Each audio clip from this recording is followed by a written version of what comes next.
বিশ্ব নবীর পথ চিরশান্তির পথ, অশান্ত বিশ্বে তুমি রহমত, এসো তাই মেধা মননে জেনে নি। আসসালামু আলাইকুম রহমতুল্লাহি ওয়া বারাকাতুহু। বিসমিল্লাহির রহমানির রহিম। আলহামদুলিল্লাহি রাব্বিল আলামিন, ওয়াসসালাতু ওয়াসসালামু আলা রাসূলিহিল কারীম, আম্মা বা'দ। শুধু দর্শক মণ্ডলী, আমরা আপনাদেরকে আজকের নিয়মিত আয়োজন, আমাদের সাপ্তাহিক আয়োজন, প্রতি শুক্রবারের আয়োজন দারসে হাদিসে স্বাগত জানাচ্ছি। আমরা এই আয়োজনে ইমাম নবী রাহমাতুল্লাহ আলাইহির রিয়াদুস সালিহিন কিতাব থেকে বিভিন্ন বিষয়ের উপর হাদিস পাঠ করে থাকি। সে ধারাবাহিকতায় আজকে আমরা প্রতারণা এবং ধোঁকার উপরে বিভিন্ন হাদিস পাঠ করব ইনশাআল্লাহ। ইমাম নবী রাহমাতুল্লাহ আলাইহি বলছেন, বাবুন নাহি আনিল গিশ্ব ওয়াল খিদা, অর্থাৎ প্রতারণা এবং ধোঁকাবাজি হারাম। এ বিষয়ে বিভিন্ন হাদিস উল্লেখ করার পূর্বে তিনি পবিত্র কুরআন থেকে একটি আয়াত উল্লেখ করেছেন। আল্লাহ তাআলা পবিত্র কুরআনে বলছেন, ওয়াল্লাযীনা ইউযুনাল মুমিনিনা ওয়াল মুমিনাতি বিগাইরি মাকতাসাবু ফাকাদ ইহতামালু বুহতানা ওয়া ইসমান মুবিনা, অর্থাৎ যারা মুমিন পুরুষ এবং নারীদেরকে বিনা অপরাধে কষ্ট দেয় তারা মিথ্যা অপবাদ এবং স্পষ্ট পাপের বোঝা বহন করে। এই আয়াতে আল্লাহ তাআলা মুমিন পুরুষ এবং নারীদেরকে বিনা অপরাধে কষ্ট দেওয়ার বিষয়ে সতর্ক করেছেন। আর এই কষ্ট দেওয়ার মধ্যে অন্যতম একটি কষ্ট হচ্ছে কারোর সাথে প্রতারণা করা বা কাউকে ধোঁকা দেওয়া। আমরা জানি যে বিভিন্নভাবে একজন মানুষকে কষ্ট দেওয়া যায়। তার মধ্যে অন্যতম একটি কষ্ট হচ্ছে তার সাথে প্রতারণা করা বা তাকে ধোঁকা দেওয়া, তাকে স্পষ্ট বিষয়টি উল্লেখ না করা। তো এ বিষয়ে এই আয়াতটি উল্লেখ করার পর ইমাম নবী রাহমাতুল্লাহ আলাইহি যে হাদিসগুলো উল্লেখ করেছেন তার মধ্যে প্রথম হাদিস হচ্ছে আবু হুরায়রা রাদিয়াল্লাহু আনহু থেকে বর্ণিত। তিনি বলছেন, রাসূল সাল্লাল্লাহু আলাইহি সাল্লাম বলেছেন, মান হামালা আলাইনা সিলাহ লাইসা মিন্না ওয়া মান গাশশানা ফালাইসা মিন্না, যে ব্যক্তি আমাদের উপর অস্ত্র উত্তোলন করল সে আমার দলভুক্ত নয়, এবং যে ব্যক্তি আমাদেরকে ধোঁকা দিল সে আমার দলভুক্ত নয়। এই হাদিসে আল্লাহ রাসূল সাল্লাল্লাহু আলাইহি সাল্লাম দুটি বিষয় উল্লেখ করেছেন। একটি হচ্ছে যে ব্যক্তি আমাদের উপর অস্ত্র উত্তোলন করলো সে আমার দলভুক্ত নয়, অর্থাৎ যে ব্যক্তি মুসলিমদের উপরে অস্ত্র উত্তোলন করে, তাদেরকে ভয় দেখায় অথবা তাদেরকে হত্যার জন্য প্রস্তুতি নেয়, আল্লাহ রাসূল তাদের কথা বলেছেন যে তারা আমার দলভুক্ত নয়। এবং আমরা জানি যে অনেক সময় মুসলিমদের মধ্যে অনেক ভ্রান্ত লোক আছে যারা কাবিরা গুনার কারণে বা পাপের কারণে অন্য একজন মুসলিমকে কাফের হিসেবে আখ্যায়িত করে এবং তার রক্ত হালাল বলে মনে করে এবং তাকে হত্যা করা ফজিলতের কাজ, সওয়াবের কাজ মনে করে। আল্লাহ রাসূল সাল্লাল্লাহু আলাইহি সাল্লাম এই হাদিসে স্পষ্টভাবে তাদের থেকে সতর্ক করেছেন, কারণ বিনা অপরাধে একজন মুমিনকে হত্যা করা এটা খুবই মারাত্মক গর্হিত একটি অন্যায়। আল্লাহ তাআলা বনী ইসরাঈলদের সম্পর্কে বলছেন, মিন আজলি যালিকা কাতাবনা আলা বনী ইসরাঈল আন্নাহু মান কাতালা নাফসান বিগাইরি নাফসিন আও ফাসাদিন ফিল আরদ ফাকান্নামা কাতালা আন-নাস জামিআন, অর্থাৎ আমি বনী ইসরাঈলদের উপর এই বিধান ধার্য করেছিলাম যে ব্যক্তি বিনা অপরাধে আরেকজন ব্যক্তিকে হত্যা করবে অথচ ওই ব্যক্তি অন্য কাউকে হত্যা করেনি অথবা জমিনে ফাসাদ সৃষ্টি করেনি, তাহলে সে যেন পৃথিবীর সমস্ত মানুষকে হত্যা করলো। তারপরে আল্লাহ তাআলা বলেছেন, আর যে ব্যক্তি জীবিত রাখবে, কাউকে হেফাজত করবে, সে যেন পৃথিবীর সমস্ত মানুষকে জীবিত রাখলো। এই আয়াতে স্পষ্টভাবে আল্লাহ তাআলা যারা বিনা অপরাধে মুমিনদেরকে হত্যা করে তাদের বিষয়ে সতর্ক করেছেন এবং স্পষ্ট বলে দিয়েছেন যে একজন মুমিনকে হত্যা করা, একজন মুসলিমকে হত্যা করা বিনা অপরাধে, তার মানে পৃথিবীর সমস্ত মানুষকে হত্যা করা। রাসূল সাল্লাল্লাহু আলাইহি সাল্লাম হাদিসের মধ্যে বলছেন, লাকাতলু মুমিন আ'যামু ইনদাল্লাহি মিন যাওয়ালিদ দুনিয়া, একজন মুমিনকে হত্যা করা পৃথিবী ধ্বংস হওয়ার থেকে আল্লাহর নিকট বেশি গুরুতর। অন্য হাদিসে আল্লাহ রাসূল সাল্লাল্লাহু আলাইহি সাল্লাম বলেছেন, লাউ আন্না আহলাস সামাই ওয়া আহলাল আরদি ইশতারাকু ফি দামি মুমিন, যদি আসমানের সমস্ত অধিবাসী, জমিনের সমস্ত অধিবাসী সকলে যদি একত্রিত হয় এবং একজন মুমিনকে হত্যা করে, লা আকাব্বাহুমুল্লাহু ফিন্নার, আল্লাহ তাআলা এই একজন মুমিনকে হত্যা করার অপরাধে তাদের সবাইকে উপুড় করে জাহান্নামে নিক্ষেপ করবেন। তাহলে এই আয়াত থেকে এবং এই বর্ণনাগুলো থেকে আমরা স্পষ্ট বুঝতে পারছি যে একজন মুমিনের রক্ত আল্লাহ তাআলার কাছে কত মূল্যবান। শুধুমাত্র তাকে বিনা অপরাধে যদি কেউ হত্যা করে, এমনকি পৃথিবীর সমস্ত মানুষ, আসমানের সকল অধিবাসী সবাই যদি এ হত্যার ব্যাপারে একমত থাকে, তবুও আল্লাহ তাআলা শাস্তিস্বরূপ তাদের সবাইকে উপর করে জাহান্নামে নিক্ষেপ করবেন। এই হাদিসের প্রথম অংশ হচ্ছে এটা। দ্বিতীয় অংশ হচ্ছে আল্লাহ রসুল যেটি বলেছেন এবং যেটি আমাদের বিষয়ের সাথে প্রাসঙ্গিক, মান হামালা মান গশ্বানা ফালাইসা মিন্না, যে ব্যক্তি আমাদেরকে ধোঁকা দিল সে আমার দলভুক্ত নয়। অর্থাৎ এবং এই ধোঁকা কিন্তু যে কোনোভাবে হতে পারে। তবে ইমাম নবী রাহমাতুল্লাহ আলাই এখানে যে হাদিসগুলো উল্লেখ করেছেন এর পরের, সেগুলো প্রায় প্রত্যেকটি ক্রয় বিক্রয়ের ক্ষেত্রে ধোঁকার দেওয়ার ক্ষেত্রে, ক্রয় বিক্রয়ের ক্ষেত্রে ধোঁকা দেওয়ার ক্ষেত্রে হাদিসগুলো বেশি প্রযোজ্য এবং সেগুলোই তিনি উল্লেখ করেছেন। কারণ সাধারণত মানুষ একজন মানুষকে যখন ধোঁকা দেয় তখন বেশিরভাগ ধোঁকা বা প্রতারণাগুলো আমরা দেখতে পাই যে ক্রয় বিক্রয়ের ক্ষেত্রেই বেশিরভাগই হয়ে থাকে। আর এর অর্থ এ নয় যে ক্রয় বিক্রয় ছাড়া অন্যান্য ক্ষেত্রে ধোঁকা দেওয়া যাবে না। সর্বক্ষেত্রে একজন মুমিন আরেকজন মুমিনকে ধোঁকা দিতে পারেন না, প্রতারণা করতে পারেন না।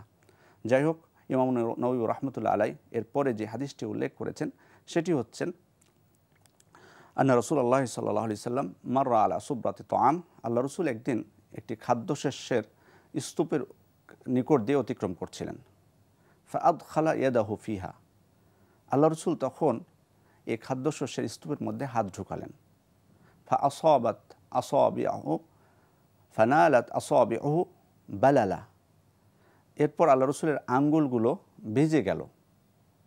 আল্লাহ রসুল সাল্লাল্লাহু আলাইহি সাল্লাম তখন ওই বিক্রেতাকে ডাক দিলেন, তারপর বলছেন, মা হাযা ইয়া সাহিবাত তাআম, হে খাদ্য বিক্রেতা, হে খাদ্যশস্যের বিক্রেতা, তুমি এটা কি করেছো? এটা কি আমি দেখছি? অর্থাৎ উপরে খাদ্যগুলো শুকনো, অথচ ভিতরে যখন আমি হাত ঢুকালাম তখন আমি ভিজে পাচ্ছি, এটার কারণ কি? তখন উনি বলছেন, আসাবাতহু সামা ইয়া রাসূলুল্লাহ, বৃষ্টির পানিতে ভিজে গেছে আল্লাহ রসুল। আল্লাহ রসুল সাল্লাল্লাহু আলাইহি সাল্লাম তখন তাকে বলছেন, আফালা জাআলতাহু ফাওকা তাআম হাত্তা ইয়ারাহুন নাস, বৃষ্টিতে ভিজে গেছে বুঝলাম, কিন্তু তুমি ভিজা খাবারগুলো, খাদ্যগুলো তুমি উপরে রাখলে না কেন, যাতে মানুষ দেখতে পায়? কারণ এখন ভিতরে রেখেছো, মানুষ তো এটা বুঝতে পারবে না। উপরের খাদ্যশস্য দেখে সবাই মনে করবে যে শুকনো সবগুলোই ভালো। আল্লাহ রসুল সাল্লাল্লাহু আলাইহি সাল্লাম তারপর তাকে বললেন, মান গশ্বানা ফালাইসা মিন্না, মনে রেখো যে ব্যক্তি ধোঁকা দিবে, মানুষের সাথে প্রতারণা করবে, সে আমার দলভুক্ত নয়। তাহলে স্পষ্টভাবে এখানে সতর্ক করে দিলেন। কারণ এবং আপনারা জানেন যে বর্তমান যুগে আমরা কিন্তু বিভিন্ন খাদ্যদ্রব্যের ক্ষেত্রে বলি বা বিভিন্ন পণ্যর ক্ষেত্রে বলি যে এই পদ্ধতিটা অনেকে অবলম্বন করে থাকেন। অর্থাৎ যেটা কম মানের মূল পণ্য, যেটা কম মানের পণ্য সেটা অনেক সময় নিচে আমরা রেখে দিই, আর ভালো মানের পণ্যটা উপরে রেখে দিই। তারপর ভালো মানের পণ্যর যেটা মূল্য সেটা ক্রেতার কাছে আমরা দাবি করি। তারপরে ক্রেতা যখন নিয়ে নেন তখন বাড়িতে যেয়ে তিনি দেখতে পান যে তার সম্পূর্ণ যে খাদ্য বা যে পণ্য তিনি ক্রয় করেছেন তার মধ্যে সবগুলো একই মানের নয়। তার মানে তাকে ঠকানো হয়েছে, তার সাথে প্রতারণা করা হয়েছে, তার সাথে ধোঁকাবাজি করা হয়েছে। তাহলে স্পষ্টভাবে এটা আল্লাহ রসুল সাল্লাল্লাহু আলাইহি সাল্লাম তিনি স্পষ্টই বলে দিয়েছেন যে যে ব্যক্তি ধোঁকাবাজি করবে এভাবে ক্রয় বিক্রয়ের ক্ষেত্রে সে আমার দলভুক্ত নয়। এখানে আরেকটা বিষয় আমাদের জন্য শিক্ষণীয়, সেটা হচ্ছে যে যে ব্যক্তি রাষ্ট্রপ্রধান হবেন বা যে ব্যক্তি দায়িত্বশীল হবেন, যার দায়িত্ব থাকবে মার্কেট মনিটরিং করা, তারও উচিত হচ্ছে এই সমস্ত বিষয়গুলো খেয়াল করা যে বাস্তবেই বাজারে বিক্রেতারা তারা সঠিকভাবে পণ্য বিক্রয় করছে কিনা, নাকি ক্রেতাদের সাথে তারা প্রতারণা করছে, এই বিষয়গুলো মনিটরিং করা উচিত। আল্লাহ রসুল সাল্লাল্লাহু আলাইহি সাল্লাম আমরা জানি যে তিনি কিন্তু নিজে রাষ্ট্রপ্রধান ছিলেন, তিনি নিজে কিন্তু মনিটরিং করেছেন, তিনি নিজে খেয়াল করেছেন যে কেউ ঠকাচ্ছে কিনা। সুতরাং আমাদেরও উচিত, যারা আমরা দায়িত্বশীল রয়েছি তাদেরও উচিত বাজার মনিটরিং করা এবং বাস্তবে ক্রেতাদের সাথে কোনো প্রতারণা করা হচ্ছে কিনা সে বিষয়টি খেয়াল রাখা। এরপরের যেটি হাদিস ইমাম নবী রাহমাতুল্লাহ আলাইহি উল্লেখ করেছেন সেটি হচ্ছে আবু হুরায়রা রাদিয়াল্লাহু আনহু থেকেই বর্ণিত একটি হাদিস। তিনি বলছেন, রাসূল সাল্লাল্লাহু আলাইহি সাল্লাম বলেছেন, লা তানাজাসু, অর্থাৎ তোমরা পণ্যের মূল্য বৃদ্ধি করার জন্য পণ্যের মূল্য বলো না, দাম বলো না। তারপরে যেটি আরেকটি হাদিস উল্লেখ করেছেন আব্দুল ইবনে ওমর রাদিয়াল্লাহু আনহুমা থেকে বর্ণিত, আন্না নবী সাল্লাল্লাহু আলাইহি সাল্লাম নাহা আনিন নাজিশ, অর্থাৎ আল্লাহ রসুল পণ্যের মূল্য বৃদ্ধি করার উদ্দেশ্যে পণ্যের মূল্য বলাকে নিষেধ করেছেন। অর্থাৎ একজন ক্রেতা একটি পণ্য কেনার উদ্দেশ্যে কোনো দোকানে গেছেন, সেখানে যে বিক্রেতা সে পণ্যের দাম চেয়েছেন 1000 টাকা, তখন আসলে এই পণ্যের প্রকৃত মূল্য হচ্ছে 500 টাকা। তৃতীয় একজন ক্রেতা, উনি আসলে ক্রেতা নন, কিন্তু ক্রেতা সেজে উনি এখানে আসছেন, এসে বলছেন যে আমি এই পণ্যের মূল্য 800 টাকা দিব। তখন প্রথম ক্রেতা যিনি, উনি ভাবলেন যে এ পণ্যের মূল্য মনে হয় আসলে অনেক, এ পণ্য হয়তো অনেক ভালো মানের। তখন উনি যেহেতু একজন ক্রেতা 800 বলেছেন, তখন উনি বলছেন ঠিক আছে আমি রাজি, আমি 900 টাকা দিয়েই এই পণ্যটা ক্রয় করব। তারপর উনি 900 টাকা দিয়ে পণ্যটা ক্রয় করে নিলেন। এখানে মূলত তিনি প্রতারণার শিকার হলেন। কেন? কারণ এখানে বিক্রেতা তৃতীয় একজনকে তিনি আগে থেকেই ঠিক করে রেখেছেন, যেটাকে আমাদের সমাজে দালালি বলা হয়। অর্থাৎ কোনো যখন ক্রেতা আসবে তখন তাকে বলে রেখেছেন যে ক্রেতা আসলে তুমি সাথে সাথে চলে আসবা, আমি যে দাম চাইবো তুমি সে দামটাই রাজি হয়ে যাবে, তাহলে প্রথম ক্রেতা সেই দাম অনুযায়ী পণ্যটা ক্রয় করে নেবে। আর এটা কিন্তু স্পষ্ট ধোঁকাবাজি। আল্লাহ রসুল সেজন্য সতর্ক করে দিয়েছেন। আর এটি একজন মুসলিমের পক্ষে এই কর্মটি করা কোনো ক্রমেই শোভা পায় না, এটি স্পষ্ট হারাম। যাই হোক, ইমাম নওয়ী রহমতুল্লাহ আলাই এই বিষয়টি উল্লেখ করার পর একজন ব্যক্তির কথা উল্লেখ করেছেন, যেটি বুখারী এবং মুসলিম, সহিহ বুখারী এবং সহিহ মুসলিমের হাদিস। ইবনে ওমর রাদিয়াল্লাহু আনহুমা থেকেই বর্ণিত হাদিসটি। এক ব্যক্তি আল্লাহ রসুলকে এসে বলছেন, ইয়া রাসূলুল্লাহ আন্নাহু ইখদাউ ফিল বুয়ু।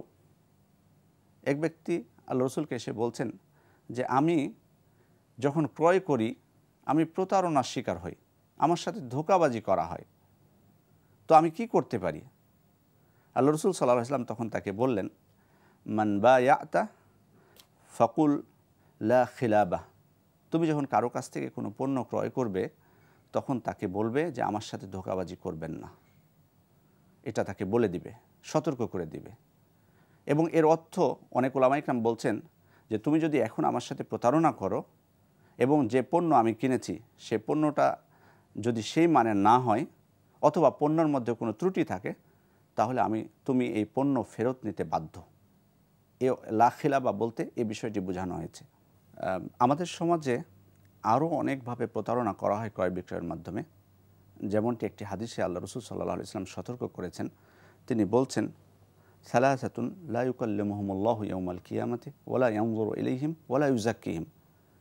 3 প্রকার ব্যক্তির দিকে আল্লাহ তাআলা কিয়ামতের দিন তাকাবেন না, তাদের সাথে কথা বলবেন না, তাদেরকে পবিত্র করবেন না।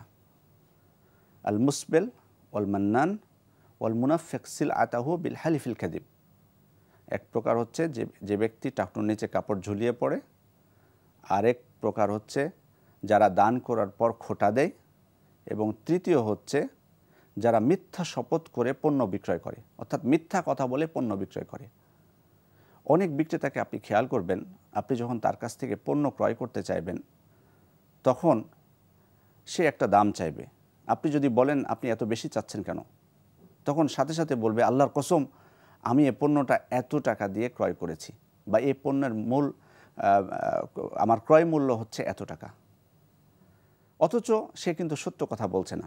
আবার অনেকে আছে আল্লাহর কসম করে না, কিন্তু সাথে সাথে বলে দেয় যে এ পণ্য তো এই দামে আমার ক্রয় করাই নাই, অর্থাৎ আমি এর থেকে বেশি দামে ক্রয় করেছি, আপনাকে এই দামে আমি বিক্রয় করব কিভাবে? তো এভাবে মিথ্যা কথা বলে যারা মানুষের কাছে পণ্য বিক্রয় করে, এটা কিন্তু স্পষ্ট একটা ধোঁকা এবং প্রতারণা। এভাবে পণ্য বিক্রয় করলে আল্লাহ রসুল সাল্লাল্লাহু আলাইহি ওয়াসাল্লাম বলছেন কিয়ামতের দিন আল্লাহ তাদের দিকে তাকাবেন না, তাদেরকে পবিত্র করবেন না, তাদের সাথে কথাও বলবেন না। আর এর অর্থই হচ্ছে যে তাদেরকে জাহান্নামে দিবেন, তাদেরকে শাস্তি পেতে হবে। সুতরাং আমরা যে সমস্ত আমাদের মুসলিম ভাইয়েরা বিভিন্ন ব্যবসা বাণিজ্য করেন তাদেরকে সতর্ক করব যে আপনারা ব্যবসা বাণিজ্য করার সময়, ক্রয় বিক্রয়ের সময় সত্য কথা বলবেন। আপনাদের ক্রেতাকে কত দাম দিয়ে আপনি এই পণ্যটি ক্রয় করেছেন, পাইকারি মূল্য কত, সেটা আপনাদের বলার কোনো প্রয়োজন নেই।